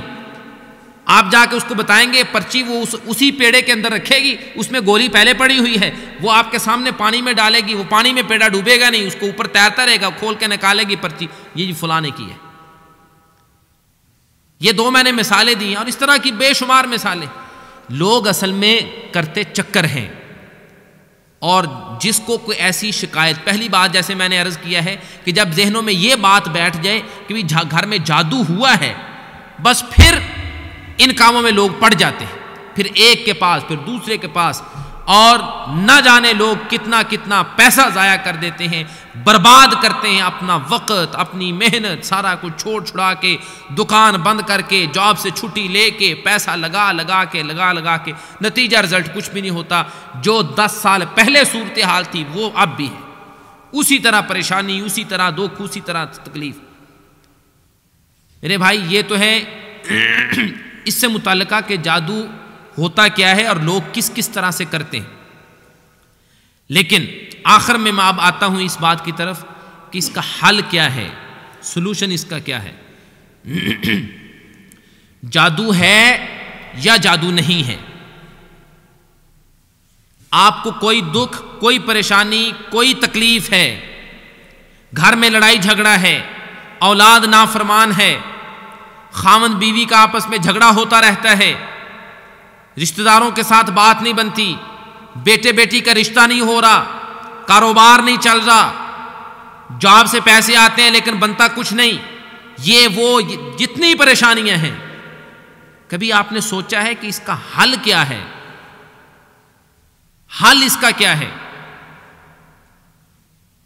پہلی بات ذہن میں رکھیے کہ یہ جاننا ضروری ہے ہی نہیں کہ جادو کس نے کیا ہے کس نے نہیں کیا, اور یہ بھی کہ جادو ہے بھی یا نہیں, کیونکہ جادو ہے یا جادو نہیں ہے, کس نے کیا کس نے نہیں کیا, اس سے ہٹ کے سلوشن اور حل صرف اور صرف ایک ہے, صرف اور صرف ایک حل ہے. اس حل اور اس سلوشن کو چھوڑ کے سارے جہان میں ٹکرے مارتے رہیں, ذلت, خواری, بدنامی تو ہوگی, آپ کو کہیں سے سکون نہیں مل سکے. اور وہ حل کیا ہے؟ یہ اللہ کا قرآن, صرف اور صرف ایک حل. یہ میں چیلنج کے ساتھ کہتا ہوں, اس کے علاوہ کوئی حل نہیں, اس کے علاوہ کوئی سلوشن نہیں. اس قرآن کے ساتھ اپنا تعلق جوڑیں, اس قرآن کے ساتھ اپنا تعلق مضبوط کریں, اسی قرآن کے ذریعے اپنی بیماریوں کا علاج کریں. ایسے دکھ, ایسی پریشانیاں کہ جن کو کوئی اور معلوم نہیں کر سکتا, نہ ڈاکٹروں سے حل ہوتی ہیں, نہ اس کا کوئی علاج ہے, ایسی بیماریوں کے لیے شفا اللہ کا قرآن ہے. اب میں آخر میں 2 مختلف سٹیپس میں اس کا ذکر کروں گا. پہلا ہے کہ حفاظتی تدابیر, پریکوشن جس کو کہتے ہیں, کہ کچھ ہونے سے پہلے آپ محتاط رہیں, کچھ ہونے سے پہلے آپ محتاط رہیں. اس کی بہت زیادہ خیر احادیث میں اس کا تفصیل کے ساتھ ذکر ہے. رسول اللہ صلی اللہ علیہ وسلم نے ہمیں حفاظتی تدابیر کے بارے میں بتایا ہے. نمبر 1, آپ نے فرمایا کہ جس گھر میں سورہ بقرہ کی تلاوت کی جائے اس گھر میں شیطان نہیں آتا, اور آپ نے حکم دیا کہ اقرأوا القرآن فی بیوتکم, اپنے گھروں میں قرآن کی تلاوت کیا کرو. ولا تجعلوها مقابر, اپنے گھروں کو قبرستان بنا کے نہ رکھو کہ جہاں مردے رہتے ہیں, کوئی پڑھنے والا ہی نہیں, قرآن کے ساتھ کسی کا تعلق ہی نہیں, جانوروں والی زندگی, صبح اٹھے جاب پہ چلے گئے, آیا کھایا پیا سو گئے, بس اللہ کے ساتھ کوئی تعلق نہیں، نبی کے ساتھ کوئی تعلق نہیں، قرآن کے ساتھ کوئی تعلق نہیں، نہ قرآن کا مطالعہ، نہ قرآن کی تلاوت، نہ قرآن کو سمجھا، نہ قرآن کو پڑھا، کچھ بھی نہیں، تو ایسے گھر میں کیا ہوگا؟ وہاں شیطان نہیں آئے گا تو ہوگا کیا؟ قرآن مجید کی تلاوت عمومی طور پہ ہمارے گھروں میں ہونی ضروری ہے، روزانہ صبح و شام دن رات ہمارے گھروں میں قرآن کی تلاوت ہو۔ اور اس کے بعد رسول اللہ صلی اللہ علیہ وسلم کے ساتھ ہم محبت کا دعویٰ تو کرتے ہیں، لیکن ہمیں کچھ کوشش بھی تو کرنی چاہیے کہ اس محبت کا کچھ ثبوت دیں۔ اللہ کے پیغمبر صلی اللہ علیہ وسلم نے جس طرح زندگی گزاری ہے، کچھ تو کوشش کریں اس طرح زندگی گزارنے کی، ساری نہیں تو۔ اللہ کے رسول صلی اللہ علیہ وسلم کی سیرت کا ہم مطالعہ کریں، احادیث پڑھیں، تو ہماری ماں عائشہ رضی اللہ تعالیٰ عنہ فرماتی ہیں کان رسول اللہ صلی اللہ علیہ وسلم یذکر اللہ علی کل احیانہ، اللہ کے پیغمبر صلی اللہ علیہ وسلم ہر وقت ہر لمحے اللہ کا ذکر کیا کرتے تھے، ہر وقت اللہ کو یاد کیا کرتے تھے، اور اس کی مثالیں ہمیں احادیث میں ملتی ہیں۔ رسول اللہ صلی اللہ علیہ وسلم گھر سے باہر قدم رکھتے ہیں تو اللہ کا نام لے کے بسم اللہ توکلت علی اللہ، اللہ کا نام لے کے گھر سے باہر نکلے۔ گھر سے باہر نکلے تو کہاں؟ بازار ہے، بازار میں جانے کی دعا لا الہ الا اللہ وحدہ لا شریک، اللہ کا ذکر۔ بازار سے ہوتے ہوئے مسجد میں پہنچے، مسجد میں داخل ہوتے وقت پھر دعا بسم اللہ اللہم افتح لی ابواب رحمتک۔ مسجد میں آ کے اللہ کا ذکر کیا، نماز پڑھی، قرآن کی تلاوت کی، مسجد سے جانے لگے پھر بسم اللہ اللہم انی اسألک من فضلک، یعنی لمحے لمحے پہ ایک ایک کام کرتے وقت بسم اللہ بسم اللہ بسم اللہ، اللہ کا نام اللہ کا نام اللہ کا نام لے کے آپ کیا کرتے۔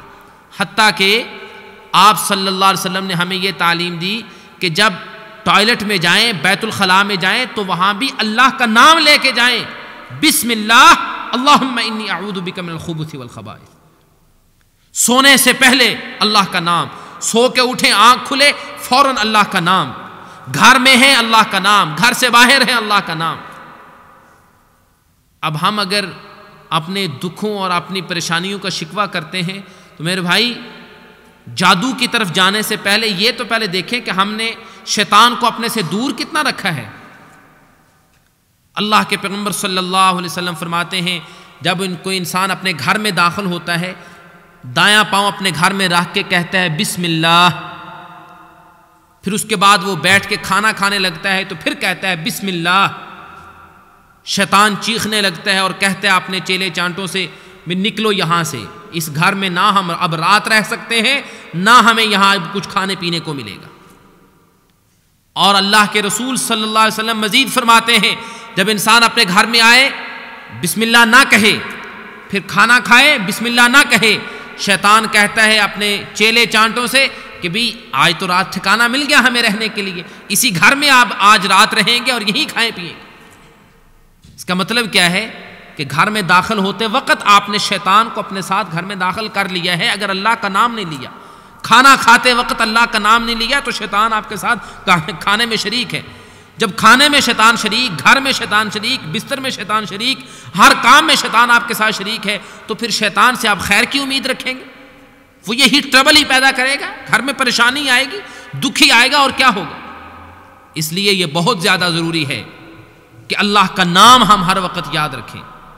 ہر گاڑی میں بیٹھیں اللہ کا نام لے کے، گاڑی سے اتریں اللہ کا نام لے کے، گھر میں داخل ہوں اللہ کا نام لے کے، گھر سے نکلیں اللہ کا نام لے کے، مسجد میں آئیں اللہ کا نام لے کے، مسجد سے نکلیں اللہ کا نام لے کے، ٹوائلٹ میں جائیں اللہ کا نام لے کے، ٹوائلٹ سے باہر نکلیں غفرانک، اللہ سے معافی مانگیں کہ جو وقت اتنا گزر گیا ہے کہ جس میں اللہ کو میں یاد نہیں کر سکا، اللہ مجھے معاف کر دے۔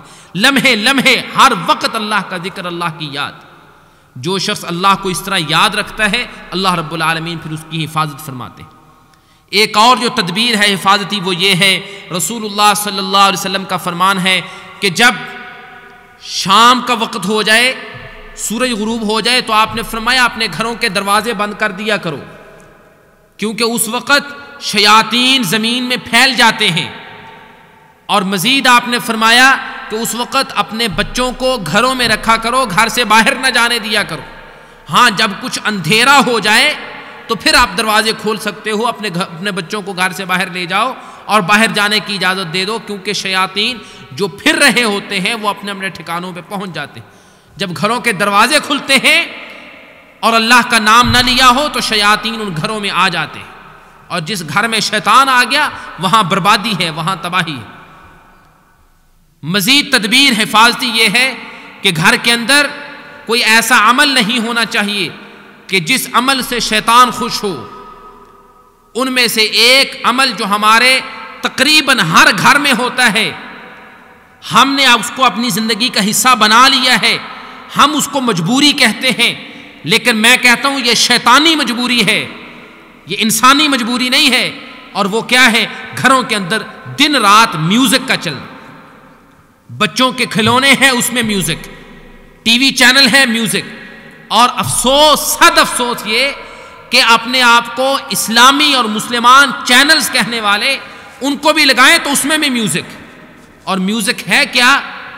اللہ کے رسول صلی اللہ علیہ وسلم کے فرمان کے مطابق یہ شیطان کا ایک انسٹرومنٹ ہے، شیطان کا ایک آلہ ہے، شیطان اس سے خوش ہوتا ہے۔ شیطان کو خوش کرنے کے لیے آپ نے گھر میں میوزک لگایا ہوا ہے، تو اب کہیں جی گھر سے شیطان چلا جائے۔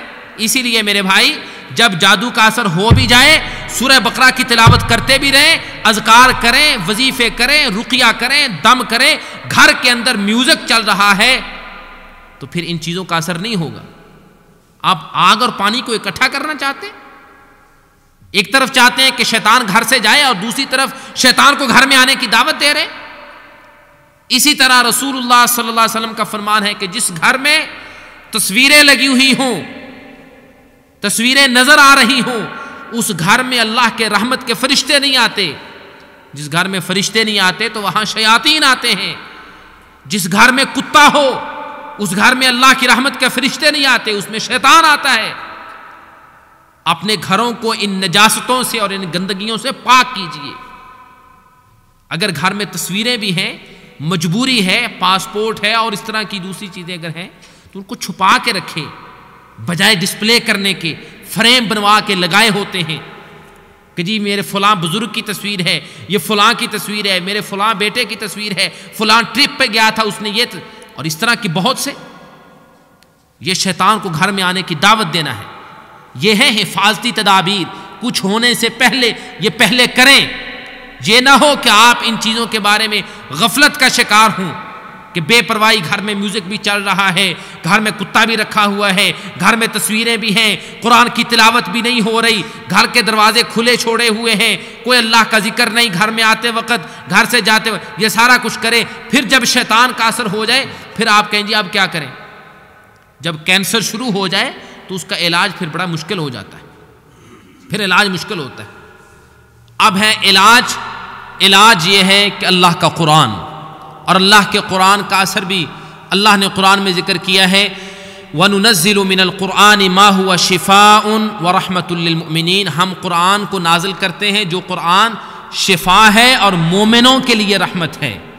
اور دوسری جگہ اللہ فرماتے ہیں یا ایھا الناس قد جاءتکم موعظۃ من ربکم وشفاء لما فی الصدور، یہ قرآن شفا ہے تمہارے دلوں کی بیماریوں کے لیے، یہ قرآن شفا ہے ایمانداروں کے لیے۔ قرآن سے اگر شفا چاہتے ہیں تو پھر سب سے پہلی بات یہ ہے کہ اپنا عقیدہ درست کیجئے، اللہ پہ توکل کیجئے، اللہ پہ بھروسہ کیجئے، اللہ پہ اعتماد کیجئے۔ اگر ایک طرف آپ کہیں کہ جی سورہ بقرہ کی تلاوت بھی میں کروں کہ گھر سے جادو کا اثر ختم ہو، اور دوسری طرف فلاں عامل نے یہ وظیفہ بتایا ہے کہ پلیٹیں بھی لکھنی ہیں، یہ بھی کرنا ہے، وہ بھی کرنا ہے، تو شیطان اور رحمان کو مکس نہ کریں۔ اللہ کے لیے اللہ کے قرآن کے ساتھ اپنا تعلق جوڑیں جس طرح جوڑنے کا حق ہے۔ اللہ کے قرآن پہ اعتماد کیجئے، اللہ پہ توکل کیجئے۔ قرآن کی تلاوت، اس میں رسول اللہ صلی اللہ علیہ وسلم کی عملی زندگی سے جو ہمیں سبق ملتا ہے وہ یہ، میں اختصار کے ساتھ ذکر کرتا ہوں، وقت کافی، میں چاہ رہا تھا کہ آدھے گھنٹے میں، لیکن آدھے گھنٹے والا یہ موضوع نہیں ہے۔ رسول اللہ صلی اللہ علیہ وسلم آپ عمل کیا کرتے تھے؟ صحیح بخاری میں آتا ہے کہ اللہ کے پیغمبر صلی اللہ علیہ وسلم پر بھی جادو کا ایک مرتبہ اثر ہوا تھا۔ جب اللہ تعالیٰ نے یہ صورتیں نازل فرمائی، قرآن مجید کی آخری دو صورتیں قل اعوذ برب الفلق اور قل اعوذ برب الناس، معوذتین جن کو کہا جاتا ہے، رسول اللہ صلی اللہ علیہ وسلم ان کی پابندی کیا کرتے تھے، اور ان کے ساتھ سورۃ الاخلاص قل هو اللہ احد۔ پابندی کس طرح؟ دیکھیے ہر نماز کے بعد ایک ایک مرتبہ ان تینوں سورتوں کی تلاوت، ہر نماز کے بعد، پہلا سٹیپ۔ دوسری بات، روزانہ صبح روزانہ شام انہی 3 سورتوں کی تلاوت 3 مرتبہ۔ تیسرا سٹیپ، رات سونے سے پہلے اپنے بستر پہ پہنچ کے رسول اللہ صلی اللہ علیہ وسلم ان تینوں سورتوں کی تلاوت کر کے، اس طرح اپنے ہاتھ دونوں اکٹھے جوڑ کے آپ سورتوں کی تلاوت کر کے اس طرح پھونک مارتے، پھر اس کے بعد آپ اپنے پورے جسم پر، ہماری ماں عائشہ رضی اللہ تعالیٰ عنہ فرماتی ہیں کہ رسول اللہ صلی اللہ علیہ وسلم کے ہاتھ مبارک جسم کے جہاں جہاں جس حصے تک پہنچتے، آپ پورے جسم پہ اپنے ہاتھوں کو پھیر لیا کرتے تھے۔ قل هو اللہ احد، قل اعوذ برب الفلق، قل اعوذ برب الناس، تینوں صورتیں پڑھیں، پھونک ماریں، پورے جسم پہ پھیریں، دوبارہ پھر تینوں صورتوں کی تلاوت کریں، پورے جسم پہ پھیریں، تیسری مرتبہ پھر تلاوت کریں، ہاتھوں میں پھونک ماریں، پورے جسم پہ پھیریں۔ یہ بات ظاہر کرتی ہے کہ ان تینوں صورتوں کی اہمیت کتنی ہے۔ اللہ کی توحید، سورہ اخلاص کے بارے میں ہم جانتے ہیں کہ رسول اللہ صلی اللہ علیہ وسلم نے اکیلی سورۃ اخلاص کو، آپ صلی اللہ علیہ وسلم نے ان 4 آیتوں کو قرآن مجید کے 10 پاروں کے برابر قرار دیا ہے، اور معوذتین ان کا مقام بھی اپنی جگہ پہ ہے۔ تو خاص طور پہ یہ چیزیں آپ کو جادو کا اثر ہے یا نہیں، دونوں صورتوں میں آپ ان کی پابندی کریں۔ اب وہ لوگ جن کو کوئی شکایت ہے جنات کی یا جادو کا اثر نظر آتا ہے، تو ان کے لیے پہلے یہ ہے کہ قرآن کی تلاوت کریں، اور دوسرا یہ کہ وہ اللہ کا ذکر زیادہ سے زیادہ کرنے کی کوشش کریں، انہی صورتوں کے ذریعے اپنے آپ کو دم کریں اور آیت الکرسی کی تلاوت کریں۔ ہم عام طور پہ سمجھتے ہیں کہ بھی کسی کو جنات کا اثر ہے یا جادو کا اثر ہے تو کسی سے دم کروا لیا جائے، رقیہ کروائیں، ایک مرتبہ رقیہ کروایا تو اس سے فرق نہیں پڑا، پھر دوسرے کے پاس جائیں گے، جی اس سے بھی رقیہ کروایا فرق نہیں پڑا، پھر تیسرے کے پاس جائیں گے۔ میں سمپل بات ہے کہا کرتا ہوں، ڈاکٹر صاحب ہمارے پاس موجود ہیں، ان کے پاس آپ جائیں کہ جی مجھے یہ تکلیف ہے، ڈاکٹر صاحب کو آپ کو پرسکرپشن لکھ کے دیں، آپ کہیں جی کہ پرسکرپشن تو ٹھیک ہے جی آپ پڑھ لیں، آپ پڑھ دیں، پرسکرپشن اگر پڑھواتے رہیں گے تو آپ کی بیماری ٹھیک ہو جائے گی؟ بھئی دوسروں سے پڑھوا کے بیماری تو ٹھیک نہیں ہوگی۔ آپ اس کو خود پڑھیں، پھر کیمسٹ سے جا کے دوائی لیں اور دوائی کو کھائیں، پھر کو فرق پڑے گا۔ قرآن مجید شفا ہے، یہ شفا ایسے نہیں ہے کہ اس کے تعویذ بنا کے گلوں میں لٹکائیں، اس کے تعویذ بنا کے بازو پہ باندھیں، پیٹ پہ باندھیں، دروازوں پہ لٹکائیں، سرانے کے نیچے رکھیں، پلیٹوں میں رکھیں، کھانے میں، یہ سب کچھ قرآن اس لیے نہیں آیا، نہ اللہ کے رسول صلی اللہ علیہ وسلم نے اس طرح کیا ہے۔ یہ شفا ہے، اس کا پڑھنا شفا ہے، اس پہ عمل کرنا شفا ہے۔ جس کو تکلیف ہے وہ خود دم کرے، وہ خود اس پہ عمل کرے، خود اس کی تلاوت کرے۔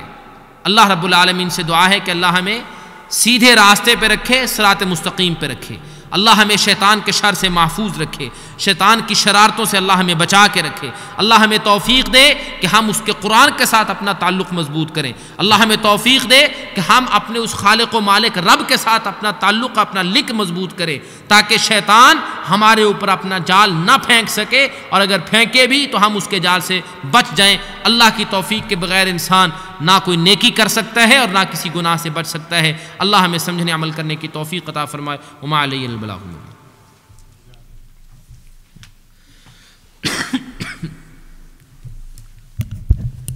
Jazakallah Qari Sahib for taking the time, for giving us such an informative talk, and inshallah Allah subhanahu wa ta'ala bless you in your health and iman. We have a few questions. Do you have time to take a few questions? Yes, inshallah. Okay, the first question is in Urdu.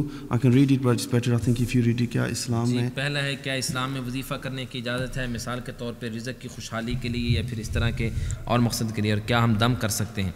جی پہلا سوال یہ ہے کہ کوئی وظیفے وغیرہ جو کرتے ہیں، جی وظیفے ہمارے عام طور پہ ایک تو بات یہ ہے کہ عام کتاب جو بک شاپ جو ہیں ان میں کتابیں ملتی ہیں، اوراد اور وظائف۔ میں سب سے پہلے تو ایڈوائز یہ کروں گا کہ ایسی کتابوں کو نہ خریدیں، اس لیے کہ ان میں 99% کتابیں وہ ہیں کہ جن میں صحیح باتیں کم ہیں، خرافات زیادہ ہیں۔ ابھی چند دن پہلے میں نے ایک کتاب دیکھی کہ جس میں ظالموں نے کیا تو یہ ہے کہ کہنے کو کہ جی قرآن کے ذریعے آپ دم کریں، لیکن قرآن میں تحریف کی ہے اور وہ کام کیا ہے جو یہودی کیا کرتے تھے تورات کے ساتھ۔ اور کیا ہے کہ ایک آیت 2-4 آیتیں سورہ بقرہ کی لی، پھر 2-3 آیتیں سورہ آل عمران کی لیں، پھر کچھ صورتوں کی 1-2 آیتیں لیں، پھر اس طرح کرتے ان آیتوں کو خود نمبر لگائے ہیں، نمبر 1، نمبر 2، نمبر 3، نمبر 4، اس طرح 35 آیات اکٹھی کی ہیں۔ جس کو قرآن سے واقفیت نہیں، وہ پڑھنے والا یہ سمجھتا ہے کہ یہ قرآن کی کوئی صورت میں پڑھ رہا ہوں، اور ان آیتوں کا دراصل کوئی آپس میں تعلق کوئی ربط بھی نہیں بنتا، اور قرآن میں یہ تحریف ہے۔ اور صرف یہی نہیں، اسی کتاب میں اور بہت سی خرافات ہیں۔ مثال کے طور پہ ایک آیت لی گئی کہ جس میں 10 مرتبہ لفظ قاف آتا ہے، پھر دوسری آیت لی اس میں 10 مرتبہ لفظ کاف آتا ہے، پھر آیت لی اس میں 10 مرتبہ لفظ فا آتا ہے۔ یہ قرآن نعوذ باللہ کو پزل ہے، یہ جگسو ہے کہ آپ اس کے ساتھ کھیل رہے ہیں، مذاق بنایا ہوا۔ اللہ کے قرآن کی توہین ہے۔ قرآن اس لیے نہیں آیا کہ اس کو ایسے کھیل اور مذاق بنایا جائے۔ کہنے کو لوگ کہتے ہیں ہم وظیفے کرتے ہیں، ایسے لوگوں کو میں یقین کے ساتھ کہہ سکتا ہوں جو قرآن کا اس طرح مذاق اڑاتے ہیں ان کو شفا نہیں مل سکتی، ان کی بیماریوں میں اضافہ انشاءاللہ ہوگا۔ یہ قرآن کا مذاق بنانے والی بات۔ قرآن کا وظیفہ کریں، کیسے؟ جیسے اللہ کے رسول صلی اللہ علیہ وسلم نے بتایا ہے، آپ نے کر کے بتایا۔ میں نے ابھی ذکر کیا ہے معوذتین، یہ وظیفہ ہے۔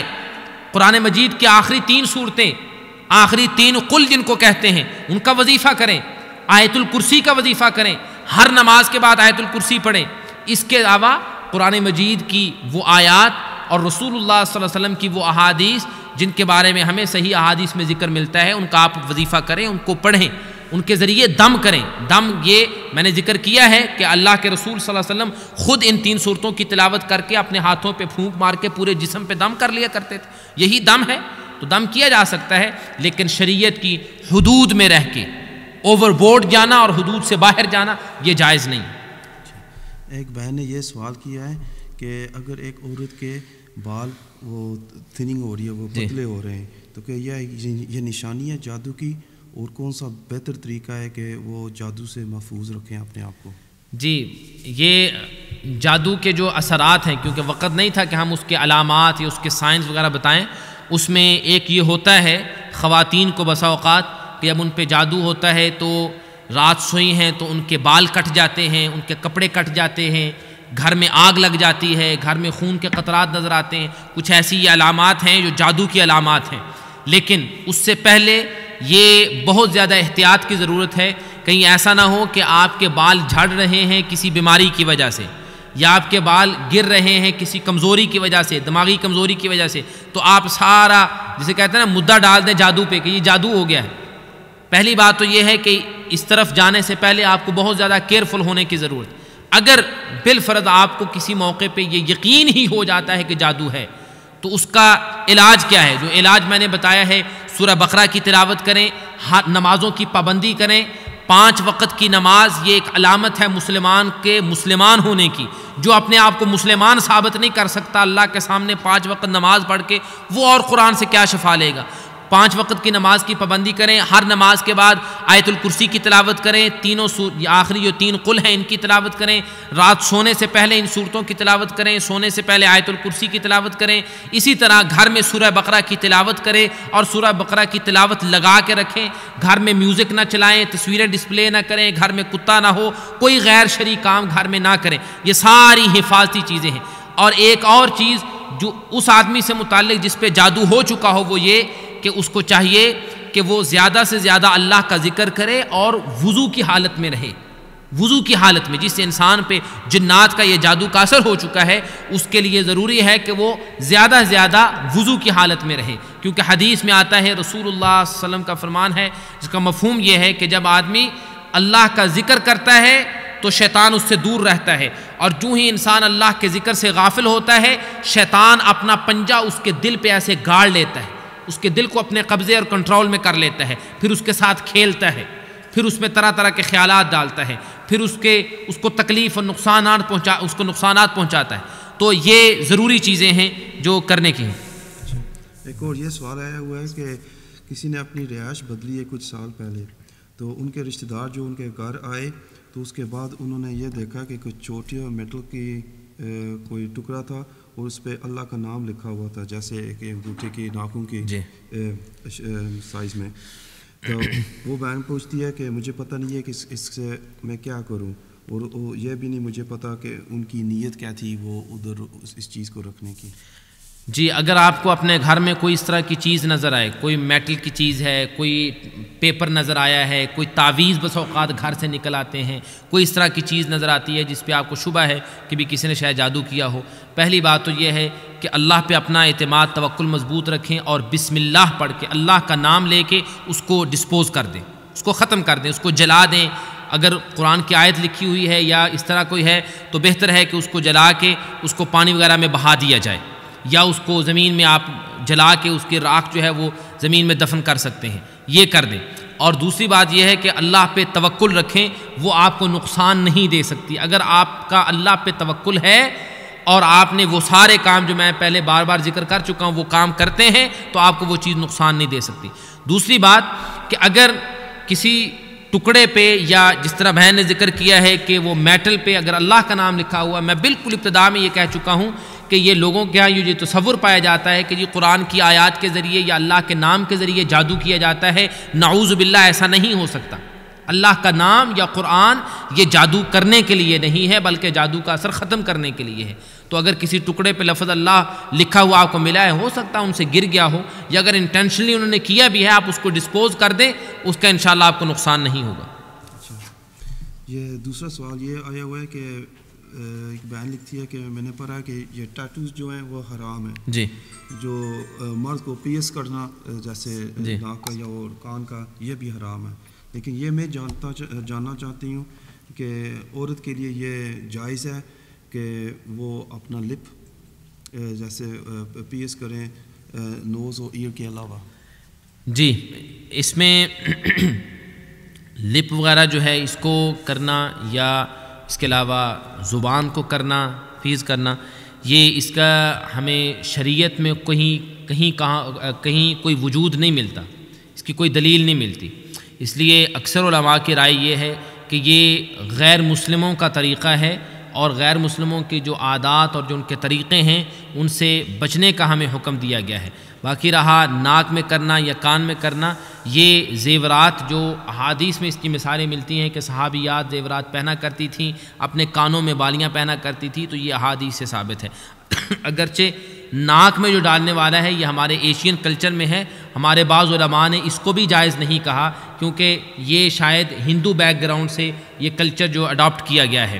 ورنہ احادیث میں جو ہمیں مثال ملتی ہے صحابیات کے زیورات کی وہ کانوں کے حد تک ہے, کانوں میں پہننا یا گلے میں پہننا یا پاؤں میں پازیب جس کو کہتے ہیں وہ پہننا, یا اس طرح یہ بینگل جو ہوتے ہیں یہ پہننا, یہ ہمیں احادیث میں مثالیں ملتی ہیں, یہ درست ہیں. اچھا, یا کوئی سوال میں اردو میں لکھا ہوا ہے قاری صاحب؟ جی, سوال یہ ہے کہ جی بعض قاری یا مولوی حضرات قرآنی آیات لکھ کر چھپوا کر دیتے ہیں کہ یہ پانی میں گھول کر پیے, اور کچھ قرآنی آیات بھی دیتے ہیں کہ یہ پڑھ کر دم کرے پانی پر اور پئیں, اور وہ صاف قرآن کی آیات لکھی ہوتی ہیں, تو کیا ایسا کرنا بھی جائز ہے کہ نہیں؟ دوسرا سوال ہے کہ کسی بھی قرآن کی صورت کا وظیفہ کسی مقصد کے لیے کر سکتے ہیں؟ جی, پہلا کہ یہ پڑھ کے دم کرنا, جس طرح میں نے پہلے کہا ہے قرآن مجید پڑھ کے دم کرنا خود یہ درست ہے, پانی پہ بھی دم کر کے اس کو پینا یا مریض پہ چھڑکنا یہ بھی درست ہے. ابو داود میں حدیث ہے کہ رسول اللہ صلی اللہ علیہ وسلم نے ایک صحابی کو ایسے دم کیا تھا, یہ تو ہے جائز. باقی یہ رہا کہ کاغذ کے ٹکڑے پہ لکھ کے اب اس کو پانی میں ڈالنا پھر پانی کو پینا, یا کوئی تعویذ لکھوا کے اس کو پانی میں بھگو کے پھر اس کو پینا, یہ حدیث سے ثابت نہیں ہے. تعویذ کیونکہ یہ ایک علیحدہ موضوع ہے, اس میں بڑی دو باتیں آپ یاد رکھیں کہ تعویذ میں اگر قرآن کی آیتیں لکھی ہوئی ہیں اور کچھ نہیں ہے, صرف قرآن کی آیتیں ہیں یا دعا وغیرہ ہے, تو اس کو ہم بدعت کہیں گے, اس کو شرک نہیں کہتے, اس لیے کہ اللہ کا قرآن ہے. لیکن بدعت اس لیے ہے کہ یہ وہ طریقہ ہے جو رسول اللہ صلی اللہ علیہ وسلم نے نہیں کیا, نہ آپ کے صحابہ نے کیا ہے, نہ آپ نے کرنے کی اجازت دی ہے, نہ آپ کے دور میں ایسے ہوا ہے, اس لیے یہ بدعت ہے. قرآن کو اس طریقے سے لکھنا اور پانی میں گھول کے پینا یہ رسول اللہ صلی اللہ علیہ وسلم کی سنت سے اور آپ کی احادیث سے صحابہ کے طریقے سے یہ ثابت نہیں ہے, اس لیے یہ درست نہیں. رہی وہ قسم تعویذ کی کہ جس میں قرآنی آیات نہیں لکھی ہوتی, نمبر لکھے ہوتے ہیں, ڈیجٹس ہوتے ہیں, باکس بنا ہوتا ہے, ایک کارنر پہ جبرائیل, میکائیل, اسرافیل اور اس کے علاوہ اور نام لکھے ہوتے ہیں, تو ایسے تعویذ جو ہیں یہ شرک ہیں, ان کا استعمال کسی صورت میں درست نہیں ہے. دوسرا یہ ہے کہ کیا کسی مقصد کے لیے قرآن مجید کی کسی صورت کا وظیفہ کیا جا سکتا ہے؟ جی قرآن مجید کی بعض صورتوں کے وظیفے کیے جا سکتے ہیں، لیکن اس میں قرآن مجید کے آداب کو ملحوظ رکھنا ضروری ہے. قرآن مجید کے آداب کو، جس طرح میں نے پہلے ذکر کیا ہے کہ اگر جادو وغیرہ کا اثر ہے تو اس کے لیے سورہ بقرہ، بعض روایت میں سورہ آل عمران کا بھی ذکر ہے، قرآن مجید کے آخری صورتوں کا آیت الکرسی کا ذکر ہے، یہ سارا ہے. اس کے علاوہ اور بھی تکلیفوں کے لیے عام طور پہ سورہ فاتحہ کی تلاوت کی جاتی ہے، جس کو حدیث میں شفا بھی کہا گیا ہے. تو قرآن مجید کی ان صورتوں کا وظیفہ کیا جا سکتا ہے ان مقاصد کے لیے. پانی پہ دم کرنے کا صحیح طریقہ کیا ہے؟ پانی پہ دم کرنے کا طریقہ یہ ہے کہ جو آپ پڑھنے کے بعد اپنی انگلی کے ساتھ اس طرح تھوڑا سا تھوک لگا کے پانی کے اندر شامل کریں، یا پانی کے اندر اس طریقے سے اس کے اندر تھوکیں، اور پھر اس کے بعد وہ مریض خود پیے یا جس کو کوئی دوسرا مریض ہے اس کو پلا دیا جائے یا اس پہ پانی چھڑک دیا جائے. اور کوئی سوال ہے؟ Any more questions? All the questions have come from the sisters today. No questions from the brothers? فل الحمدللہ. جی بچے 18-20 سال نے اندر یہ ساری زبان سے سمجھ نہیں سکے، جی ان کے مختصر جڑا نا وہ اگلے درساں میں انشاءاللہ تفصیل انشاءاللہ مختصر بیان کیتا جی جی. انہیں بھی پتہ لگ گیا کس واسطے بیٹھے. Uncle Saab ne, the uncle has just said that obviously there are some brothers and sisters here who aren't versant in the Urdu language, and this has been an issue for the dawah in terms of meeting the needs of all the congregation. So, we have to kind of, try and do our best for everybody, and inshallah the future talks will be in English, and some of these points will be discussed in the next lecture in terms of ruqya, and you can also save some of the questions, or if you need any further clarification next week inshallah. Yes, inshallah. الحديث اللي انت حضرتك تكلمت عنه اللي هو توفي كده. نعم. انا ما مش فاهم باكستاني ولا بعرف انجليزي. طيب. الحديث في صحيح البخاري النبي صلى الله عليه وسلم كان يقرأ آخر 3 سور من القرآن، سورة الإخلاص، قل هو الله أحد، قل أعوذ برب الفلق، قل أعوذ برب الناس. هذه 3 سور قبل النوم. كان صلى الله عليه وسلم على الفراش كان يقرأ هذه السور، وكان ينفخ هذا في الكفين، وبعدين يمسح به باليدين جسده كله. طيب. لا نفخة هكذا نفخة، وبعدين كان يمسح بها جسده كله. طيب. هذا النبي صلى الله عليه وسلم كان يعمل كل يوم كل ليلة قبل النوم. هذا نعم في الماء هو بالتفت، نعم بالبصاق شوية، نعم في الماء وتشرب، نعم تشرب أو تعطي للمريض الذي تريد الرقية عليه. هذا يشفي، هذا ثابت أيضا. هناك حديث في سنن أبي داود النبي صلى الله عليه وسلم عمل هذا بواحد من الصحابة كان مغمى عليه، النبي صلى الله عليه وسلم قرأ شيء من القرآن فنفخ في الماء ثم رش الماء عليه. وإياه. Okay, any more questions? Okay, inshallah we will conclude now, and I will say Jazakallah khair to the Qari Sahib for taking his time for us, and inshallah I think you're visiting us again on the 3rd of February, and the topic that the Qari will be delivering on that will be on jealousy and envy. But can I please remind everybody that we have got a series of lectures planned now after Maghrib on Sundays, so inshallah please attend regularly, and those lectures will be in English inshallah. Okay, Jazakallah khair. Assalamu alaikum wa rahmatullahi wa barakatuh.